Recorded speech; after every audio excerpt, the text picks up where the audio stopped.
Dear Santa Claus, I've been a good boy this year, and I was hoping that I could get the best Christmas present that any little man could ever ask for.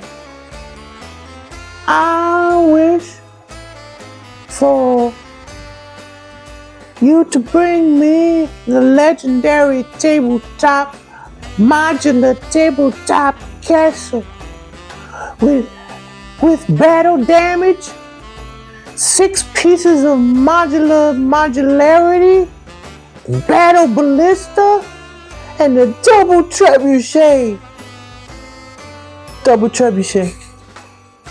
Thank you, Santa, and I will definitely leave you some cookies. Amen. It's the legendary modular tabletop castle. Hell yeah!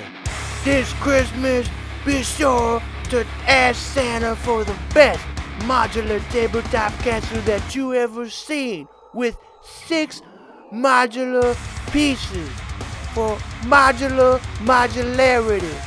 Also with the double trebuchet. That's right, double trebuchet. With the trebuchet. gatehouse that comes apart into the stairs. Dang! And with realistic battle damage. Battle damage. Oh, yeah. Realistic battle damage. Hell yeah. Also included the battle ballista. Destroy your enemies. Watch them run away scared. And a double trebuchet. That's right. Double trebuchet. Double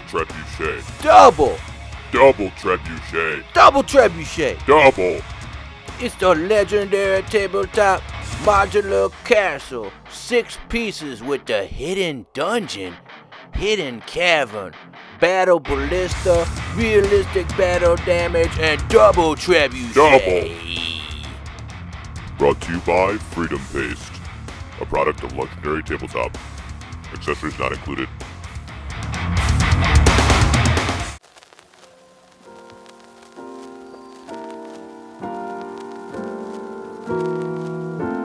Hey guys, welcome back to Legendary Tabletop. I'm Greg, your host, and today we're going to be building a modular castle for our games of Warhammer, maybe Mordheim, maybe something like Dungeons and Dragons, but we want to make something really cool, really modular, have some magnets, have some different layers, different levels. We want to build something that we can use for a multitude of tabletop situations. And without further ado, let's get to the build.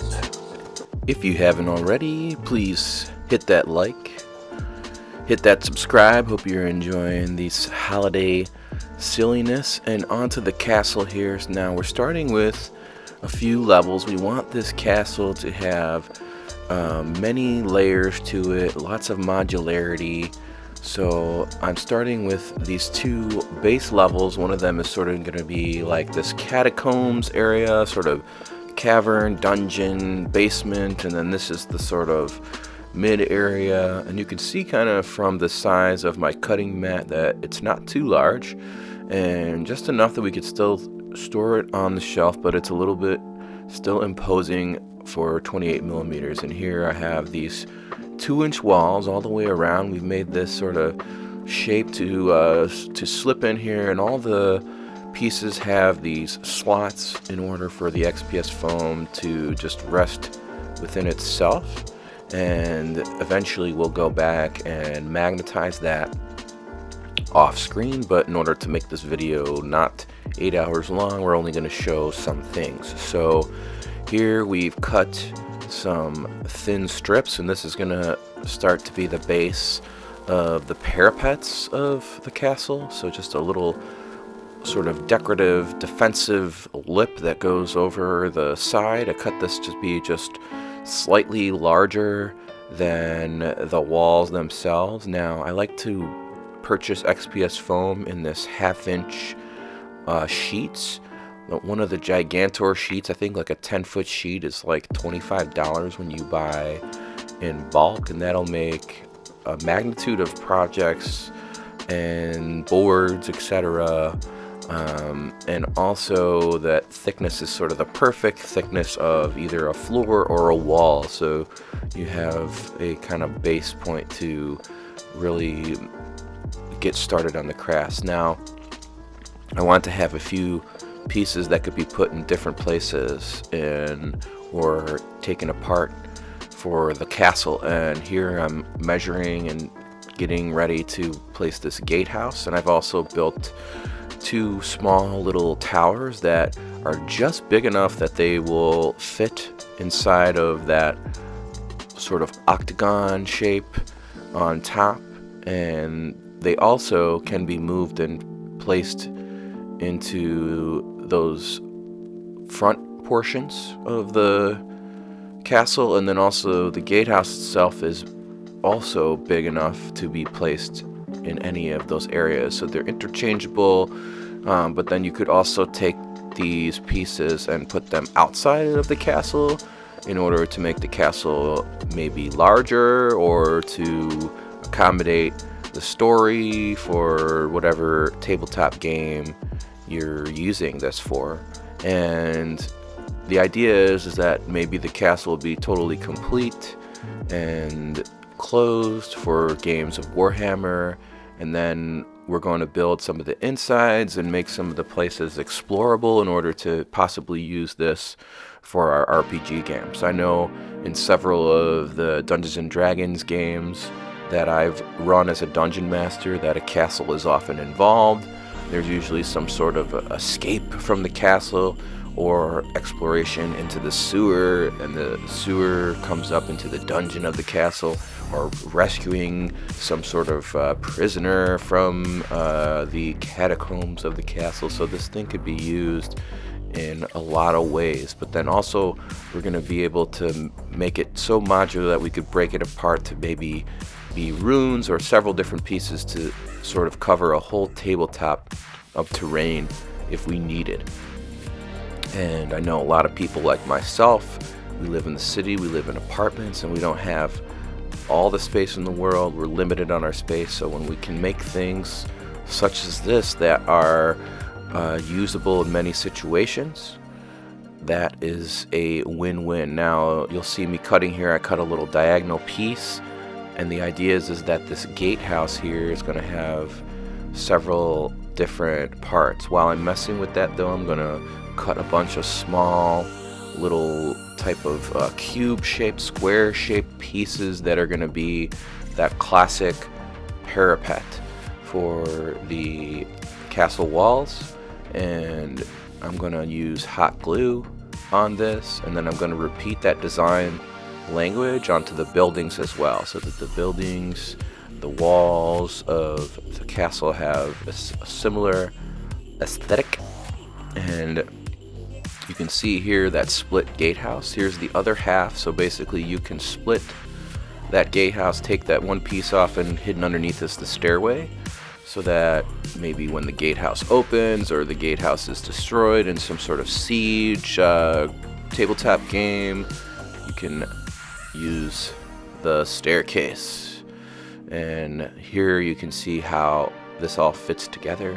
Usually I would magnetize something like this, but the way it was cut, the way it was sliced, sort of, it just really friction fit on itself, and there was no need for that. I will magnetize the other pieces with very small magnets, but this piece did not need it. And then also sort of the way that it fit, you can see here how sturdy that is, the way that it fit into that area was very snug. And then now I found these plastic stakes at the dollar store. They're very small, they're very flimsy, they're plastic, they're not going to stake nothing. And do not use these for your tent, but they have this cool little pointy guy, little pointy dude at the end, which I think will be perfect for the sort of like defensive spikes slash sort of decoration that goes onto the corners of the parapets. And then I'm going to cut these, a bunch of them, and I'm going to hot glue them to these pieces in these corners. And they look a little silly right now with the hot pink and the yellow. But once we paint everything, I think that they're going to fit really well. I use that hot glue gun to sort of melt the pieces of the XPS foam so I can slip those into the XPS foam a little bit so that there's a little bit more sturdiness. And because gluing them on top definitely will, I feel like I would tear one off by accident during a game or during just, you know, putting it on the shelf, that sort of activity. And you can see here it's coming together. We got all those pointy pieces. We got all the parapets pretty much complete. And now I'm going to start working on some of the details of pieces that will be too difficult to carve once we start doing all the brick patterns. So we're going to start doing sort of windows and doors. I'm going to use this gray Dollar Tree foam board, the Ready board, which comes with the sort of paper on each side.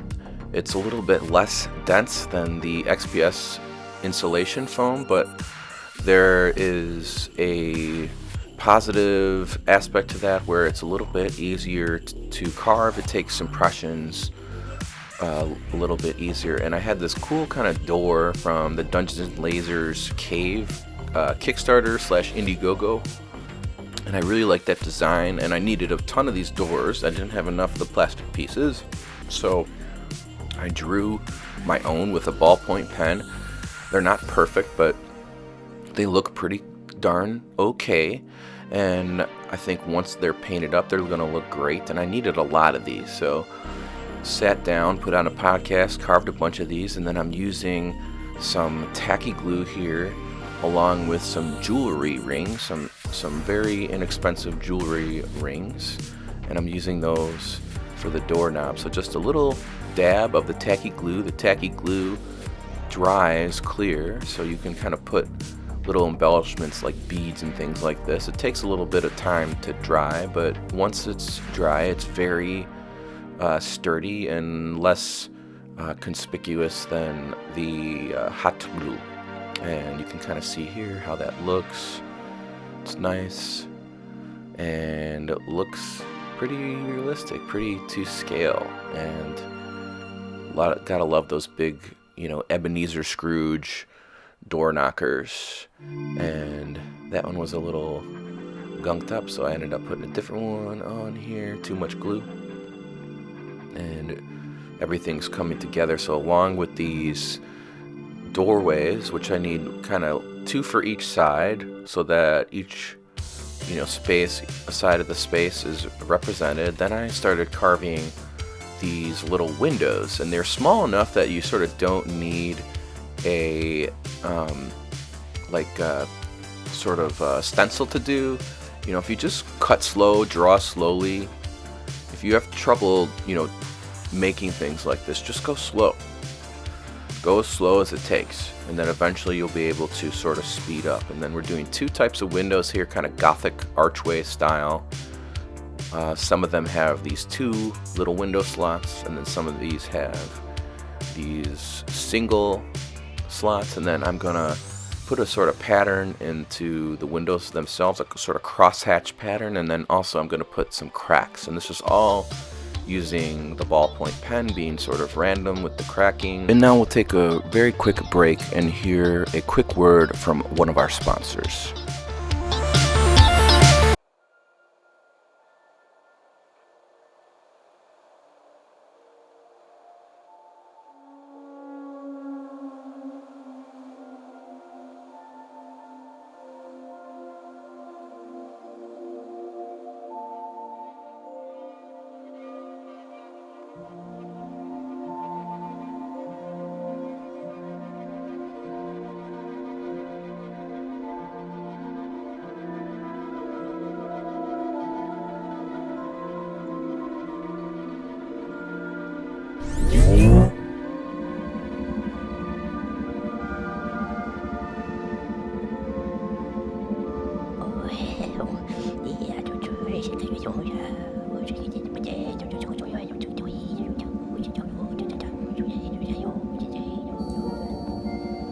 Who's that?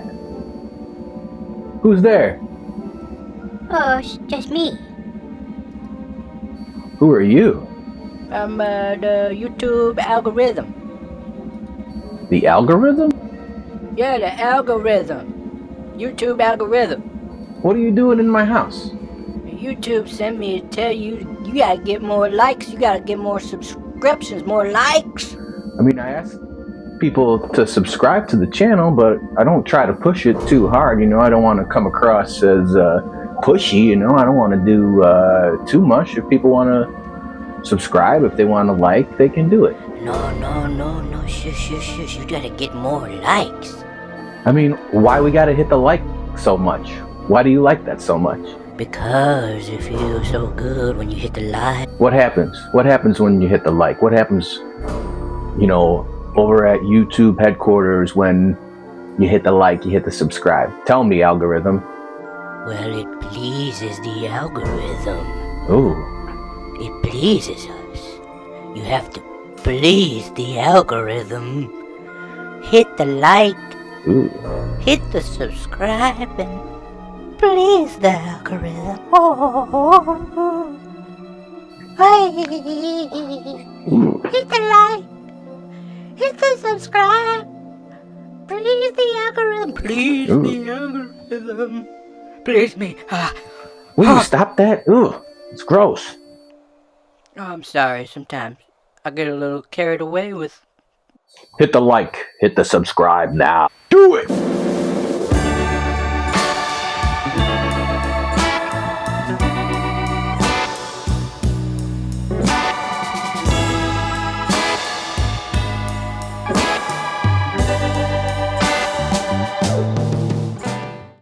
Alright, people, you heard it here. You heard it first. You need to please the algorithm.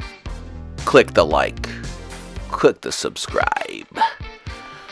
And moving forward with the castle, we've glued the doorways, we've glued the windowsills, and I'm going to start the long, tedious, but meditative task of carving bricks into the towers. And I'm going to carve also sort of some archways and some kind of packed stone areas in order to break up a lot of the brick patterns. And I'm going to use the ballpoint pen, and you could use a hot wire tool here, but I find that the ballpoint pen allows for better detail and better control.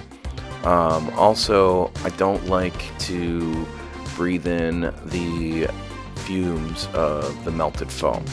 Even though I do have protection, it just makes me uncomfortable. And anyways, now I've carved some of the similar patterns. Here you see I've put a coffee stir stick sort of trap door, just cutting some coffee stir sticks using another one of those jewelry rings. And I'm going to put kind of different patterns into some of the floors and the different levels of the castle in order to make it as interesting as possible. And so the inside of this level here for the sort of beginning of the tower is going to have this sort of cobblestone on the outskirts with these square sort of road pathway type tiles here. I'm just using the pen, going very slow. Instead of sort of pressing really hard, I think the best method with the pen is to sort of gently rub, be very kind of almost a sawing motion, I guess, with a gentle pressure kind of allows for some better control. Too much force with the pen, you can kind of just dent the foam. And here you can see that finished pattern, and I've also put this sort of trim brick pattern onto the parapet part of the castle, and the piece is really coming along here. And I've placed the patterns and trap doors as well as these sewer grates that are made from a little plastic piece placed into a sort of border frame of foam from my bits box. This looks like a little drainage grate, and then that area that we've left untouched, I'm going to use a tinfoil ball and sand later on to sort of create a like dirt like texture. And then I have these sprue bits from Dungeons and Lasers left over that have this kind of cool like fence grate castle vibe to them, and I cut them and glue them into the bottom piece of the castle that made kind of this sort of like defensive metal kind of piece, and it just looked like it fit there. It looked nice and it fit the rule of cool. And then now that I've placed some sort of some patterns here into the bottom layer, I'm gonna get the caulking out. I got myself a nice new caulking gun for Christmas here, and for the holidays got myself a little gift. And yeah, just latex caulk, and I'm gonna use this in sort of the corners and then some of the spots that don't have texture, like the inside walls. It's kind of hard to carve in there, so I kind of use caulking and rub caulk all over it, kind of like I do with your mom, and then I use my finger to dab that caulk after it's sort of set a little bit to sort of create a little bit of like a rock like texture. I also use my finger to slide kind of along the edges and push the caulking into the cracks in order to hide some of the gaps of the maybe sloppiness of the build. And once this cures, it's going to be very sturdy. I also take some of the caulking and I mix it with water, and I will spread that over all of the surfaces after I kind of fill some of these gaps like you see me doing here, just to kind of make everything sturdy. That'll sort of help to protect the foam surface in the long run. It's much sturdier than just that the glue and Mod Podge, and it will sort of complete everything also by covering all of the pieces. And you can see here I've kind of let a lot of the caulking cure. You can see that in the cracks it will shrink a little bit too once it cures, so you can kind of lay it on heavy.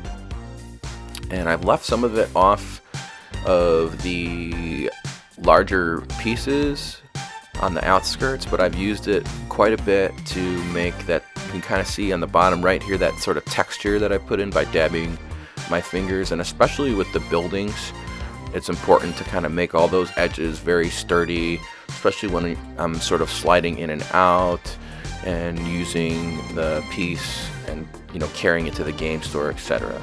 And it's coming together. You can see sort of the modular pieces here, all the different doorways, so that I could kind of take each of these layers and place them separately. If I wanted to make a sort of like wider, long castle, I wanted to take up more space on the tabletop for whatever reason, for an RPG game or a Warhammer game. And now you can see all of the stuff has dried. And you can see here, this is the thin caulking, which I've watered down, and you can see once that sort of cures, it still gives you your detail. Some of it has gone into the cracks of the bricks, but it can sort of come across as grout because it's so thinned out from the water. And the pieces are very sturdy, and I'm loving how it's sort of, even though it's hot pink and yellow and gray with all the, you know, different colors of the different materials, it's really starting to look like something. And so we make sure to let that caulking cure for about 24 hours.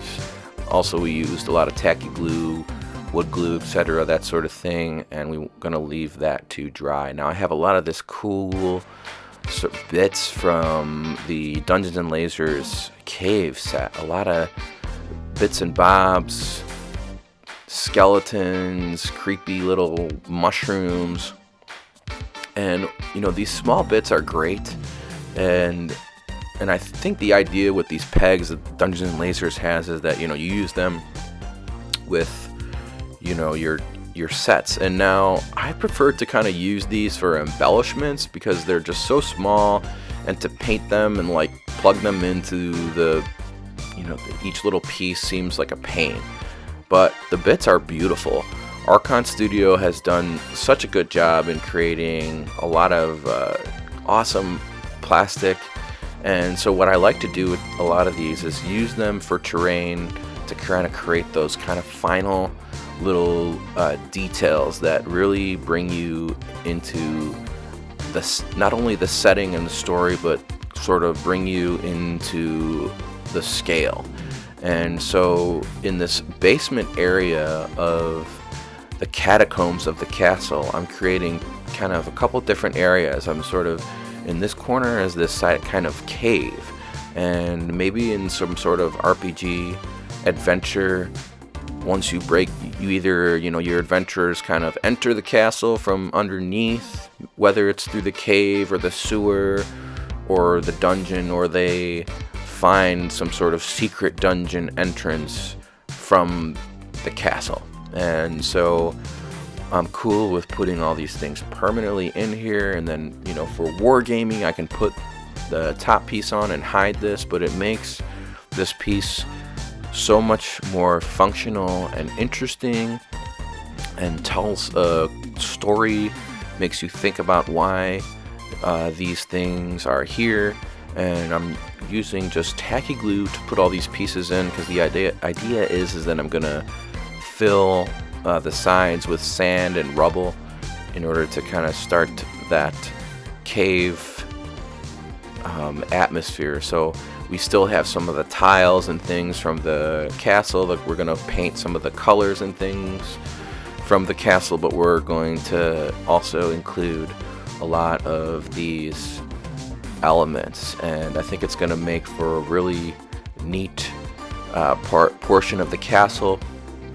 And there's also these cool little like skeleton bits, and you can see here I'm sort of just filling it in, letting the sand sit there, and I'll come back later and seal it with glue on top once I let it dry for a few hours underneath the space heater. And you can see here I am adding more little spots of rubble, more little spots of sand, and I always prefer to use that tacky glue for the situation. Elmer's is good, but I feel like the tacky has a little bit better adhesion, and I like that it dries clear. And then there's this kind of freaky, like spiky trap thing with a bunch of skeletons on it, perfect for like a little creepy dungeon area or torture chamber, some sort of thing, hidden area in the bottom of the castle here.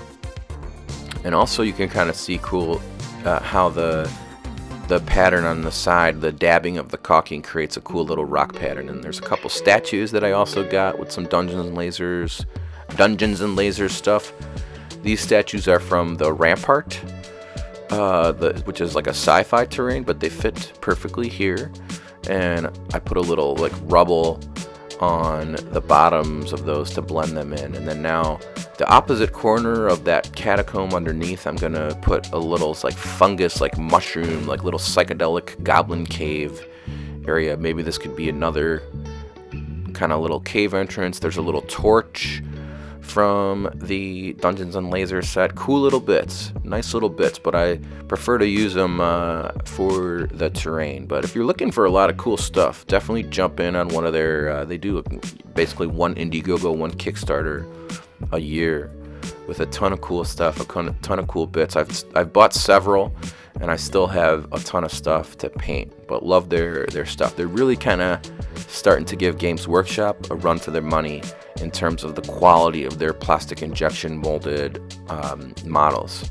And some cool little like rock formations, stalagmites, creepy skeletons, just adds so much character to this basement area, adds a lot of interesting things to use in an RPG adventure or just a game of skirmishing, a Mordheim game, a Frostgrave or not a Stargrave, Frostgrave game. Well, I guess it could be Stargrave. Here's some stuff. There's like a dinosaur or dragon sort of skeleton here, and just really makes for a nice character, nice sort of story here. And now we're going to build the battle damage. So the idea is maybe we could use this castle in Mordheim. Maybe we could use this castle in a sort of siege situation, one-page rules, regiments. There is, I know that Warhammer 4th, 3rd edition, even the 2nd edition, I believe, had its own siege rules. So the idea is here that these towers, the gatehouse, can be destroyed. So we're going to cut some pieces here so that we can place magnets inside. And when the towers get destroyed for the sake of the story, we can break them apart. But they will have magnets in them so that they don't necessarily fall apart too easily. So having a little trouble with the hot glue. Now I think I could have probably done this earlier, but I think at this stage it works well so that you don't destroy any of the details. And I'm just sort of playing around, kind of figuring out how I want to do this. And then the idea is that I'm going to first mark these little spots here. I'm putting a little dot of paint to mark the spots where I want the magnets to be placed. A little trick here, a little old school trick from back in the day. I didn't invent this. And then you're going to very carefully put the piece back together the way you want it. And the idea is that black paint will touch the opposite side, and then you will find the exact area which you should place your magnets. And I've done this before on some other builds, and if you're very careful, it definitely works pretty perfect every time. Or at least it's like accurate enough that the piece will not look odd once the magnets are set. And then I use sort of the point of the hot glue gun, the little hot tip of the hot glue gun, to make a little indentation, and then I hot glue these little magnets. You can see the magnets on the right hand side there, bottom right, that long tube of magnets, and there you have it. And then the idea is that I've put a bunch of sort of like steps inside those. So once you sort of rip these apart, that there's like this rubble, so it looks like the castle was, you know, broken in half or fell down. Not like 100% realistic, but maybe realistic enough to tell the story of what, or communicate what exactly is happening to the players, ourselves, or whoever. It's good enough. We're already making toys here, so it doesn't have to be super duper uber realistic. I'm using caulking here to sort of blend it to make these rubble sort of hills. And then on the right hand side, you can see here I've cut a bunch of little bricks and tiny pieces of wood, coffee stir sticks, and I've used my hands just squeezing the little bricks in order to give them some texture and believability. I'm going to put a glove on and sort of smooth out and spread that caulking into the corners, blend everything, and then while this is not set, I'm going to kind of shove the bricks and the sticks into some of the kind of corners and like I guess the sills. Is that the right word? Spaces. Who knows? We're gonna put them on there. That's what we're gonna do, and that the caulking will act as a nice adhesive. Takes a little bit to dry, and the way I do this too is just, you know, very carefully. I want to make little areas. I want to have it sort of equal. A lot of, you know, equal bricks on this side, equal bricks on that side, though I'm still placing things in a sporadic fashion. But also I'm being careful too to make sure that I'm not making it too large so that the piece doesn't fit back together once it's cured. And then I'm also make these little corner pieces that can be hidden in the bottom of the catacombs while the castle is complete, and they will act as the side pieces for the battle damage. And then really quickly, we're gonna talk about something else for a second. Hey guys, I wanted to take a quick second and talk about something very exciting coming to the world of Legendary Tabletop. Now, you all know this channel as a place where we talk about tabletop games, things that are related to fantasy and sci-fi, Dungeons and Dragons, Mordheim, Warhammer, that sort of thing, one-page rules, that sort of thing. But I have also been a big fan of science fiction my whole life. And a few years back, I actually started to work on my own science fiction IP, or intellectual property, as you might have heard. And I wrote 2 different novels to start to explore the lore of this world that I wanted to create and eventually turn into a really cool tabletop war game with its own miniatures, its own terrain, its own special rules and rule books, that sort of thing.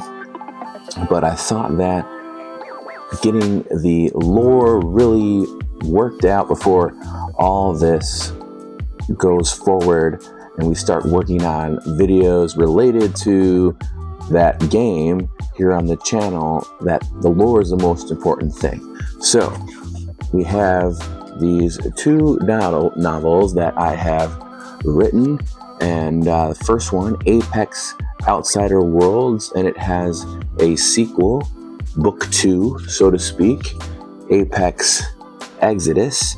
And this is a science fiction epic space fantasy novel that is inspired by things like Dune, Hyperion, Star Wars, Games of Thrones, and of course inspired by a lifetime of playing Warhammer, Warhammer 40k, Mordheim, and the like. So I will leave a link below to Amazon, where you can buy both paperback and Kindle versions of these books. And it's a great way to support me and support the channel. And it's very exciting for me to finally put it out there. So thanks for watching my little spiel, and back to the video.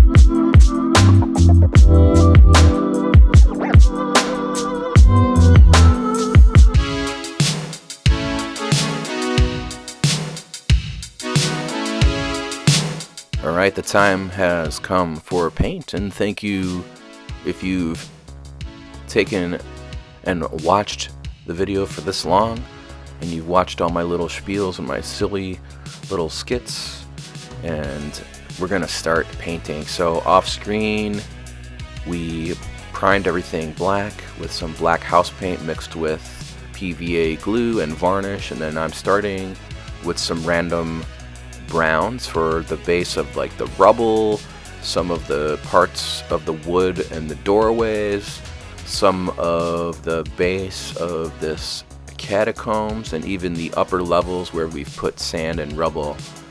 And the parts of the cave here are all going to have this base of a warm brown paint. So For those of you who are new to paint, even most paints are going to have an either warm or cool tone to them, and most of humans we are aware enough to sort of tell which of those is which. And if you're new to painting terrain, miniatures, that sort of thing, a good place to start is to just try to have a balance of warm and cool colors, and to also take time to notice painters, miniature painters, or terrain painters, YouTube people that you like, and maybe some of the schemes and sort of the ratios that they use in terms of how much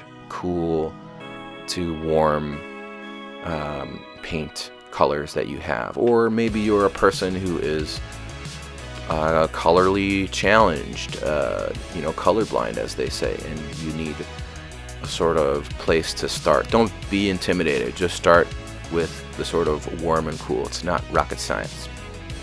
And now, coming to some of the wood pieces here with a smaller brush, I'm hitting these little trap doors, the coffee stir stick trap doors, and now I'm gonna go with one of my favorite color schemes for some of the buildings in Mordheim. The previous video had sort of the same. We did a Mordheim ruins, and I've done this this Mordheim graveyards, which is one of my most popular YouTube videos ever, and it's this sort of teal stone, which is the cool portion, the teal, and then a bronze, a warm bronze, and the warm browns are sort of the opposite of that. And so we have this nice balance. Each color will sort of pop out. We'll sort of be able to see each little portion. And then on the side here, while I was doing the coffee stir sticks, I made a bunch of little platforms here, some little wooden platforms that I'm going to use later to help with the modularity. Say, I want to split the castle apart and kind of put the towers in different areas on the board, maybe use this for Mordheim.